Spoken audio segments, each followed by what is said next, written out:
सिंध जे वॾे वज़ीर सैयद मुराद अली शाह सिंध खे 41 सैकड़ो घटि पाणी मिलण ते वज़ीर आज़म शहबाज शरीफ़ खे ख़त लिखी फौरी नोटिस वठण जी अपील कई आहे। वॾे वज़ीर पंहिंजे ख़त में चयो आहे त इरसा खे 1991 जे पाणी मुआहदे तहत सिंध खे उन जो जाइज़ हिसो फ़राहम करणु घुरिजे। वॾे वज़ीर जो चवणु आहे त पाणी जी मुनसिफ़ाणी विरछई ज़रई मुआशी नुक़सान खां बचाए सघे थी। ही अहम ख़बर नाज़रीन तव्हांखे ॾींदा पिया हलूं त सिंध जे वॾे वज़ीर सैयद मुराद अली शाह सिंध खे 41 सैकड़ो घटि पाणी मिलण ते वज़ीर आज़म शहबाज शरीफ़ खे ख़त लिखी फौरी नोटिस वठण जी अपील कई आहे।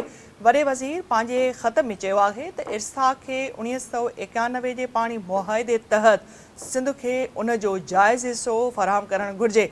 हुन चयो त पाणी जी मुनसिफ़ाणी विरछई ज़रई ऐं मुआशी नुक़सान खां बचाए सघे थी। सिंध जे वॾे वज़ीर सैयद मुराद अली शाह सिंध खे 41 सैकड़ो घटि पाणी मिलण ते वज़ीर आज़म शहबाज शरीफ़ खे ख़त लिखी फौरी नोटिस वठण जी अपील कई वई आहे।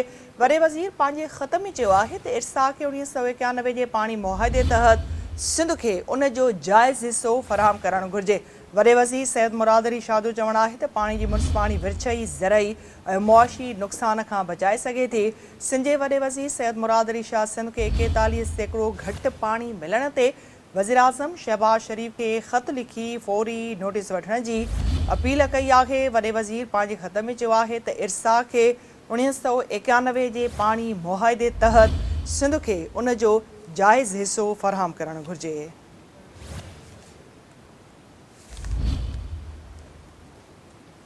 तव्हांखे अपडेट कयूं पिया नाज़रीन इंतहाई अहम ख़बर जे हवाले सां त सिंध जे वॾे वज़ीर सैयद मुराद अली शाह सिंध खे 41 सैकड़ो घटि पाणी मिलण ते वज़ीर आज़म शहबाज शरीफ़ खे ख़त लिखी फौरी नोटिस वठण जी अपील कई आहे।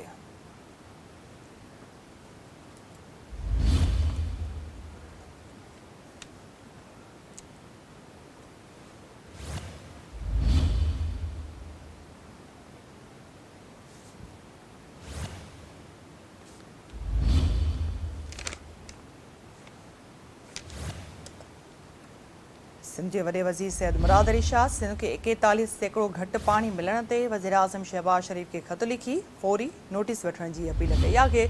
वॾे वज़ीर पंहिंजे ख़त में चयो आहे त इरसा खे 91 जे पाणी मुआहदे तहत सिंध खे उन जो जाइज़ हिसो फ़राहम करणु घुरिजे।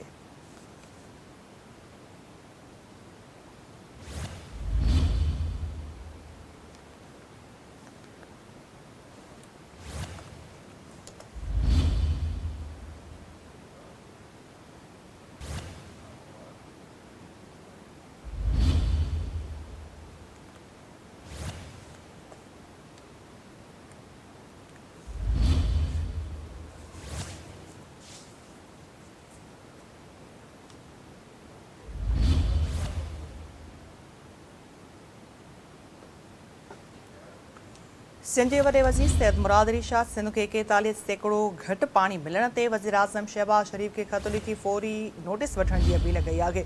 इन ख़त में वधीक छा चयो वियो आहे मालूम करण लाइ असां राब्तो कयो आहे कराची में सिंध टीवी न्यूज़ जे चीफ रिपोर्टर फयाज़ कुरैशी सां। फयाज़, आगाही ॾिजो, हे ॿुधाए पियो वञे त वॾे वज़ीर आज़म खे पाणी जी शदीद खोट 41 सैकड़ो ॿुधाए पियो वञे त घटि पियो मिले, ख़त लिखियो वियो आहे, छा अपडेट्स ॾींदव?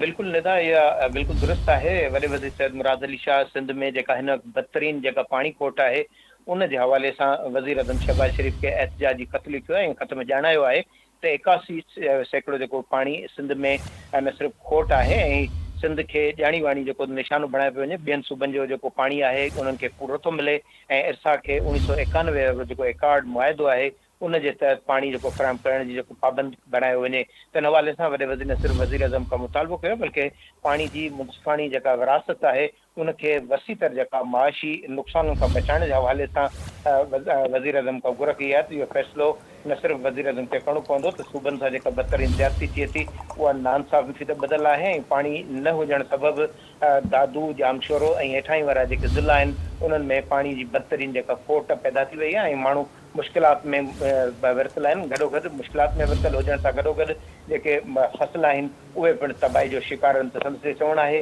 त सिंध जो केस रखंदे हू वज़ीर जे तौर ते वफ़ाक़ी हुकूमत खां मुतालबो थो करे त इरसा जी जेका बदतरीन ज़्यादतियूं आहिनि उहे बंदि कयूं वञनि ऐं सिंध जी जेका पाणी जी खोट आहे उनजो ख़ात्मो आणे ऐं सिंध खे पंहिंजो घुर्बल जेको पाणी आहे उहो ॾिनो वञे। वॾे वज़ीर इन ॻाल्हि जो बि ज़िक्र कयो आहे त हू न सिर्फ़ु पाणी जो जेको मुआदे जे तहत पाणी जी घुर करे थो, ॿिए कंहिं सूबे जे हक़ में हिसेदारी नथो घुरे, बल्कि कंहिं बि सूबे सां ज़्यादती पाणी जे ढग में न का बर्दाश्त कई वेंदी, बल्कि सिंध जेको पंहिंजो हिसो घुरे थो उन में उनखे पूरो ॾिनो वञे। हिन बदतरीन पाणी कोटे सबबु जिते शदीद गर्मी आहे उते माण्हू मुश्किलातुनि खे मुंहुं ॾियनि था, बल्कि माण्हुनि जा फसल सुकी न सिर्फ़ु ठिकर थी विया आहिनि, बल्कि चांवर जो जेको फसल आहे उनजी जेका पोखाई शुरू थी ऐं हिन मोम जेका पाणी न हुजण जे करे न सिर्फ़ु तबाह थी वियूं आहिनि ज़मीनूं, बल्कि ज़मींदार जेका ॿिज ज़मीन में विछायो आहे उहो पिणु सोकड़ी जो शिकार थी वियो आहे ऐं खेनि लखे न करोड़े न अरबे रुपयनि जो जेको ज़रई नुक़सानु थी रहियो आहे, जेको मुल्क जे लाइ ज़रई जेका फूड सिक्योरिटी जो मसइलो पैदा करे सघे थो।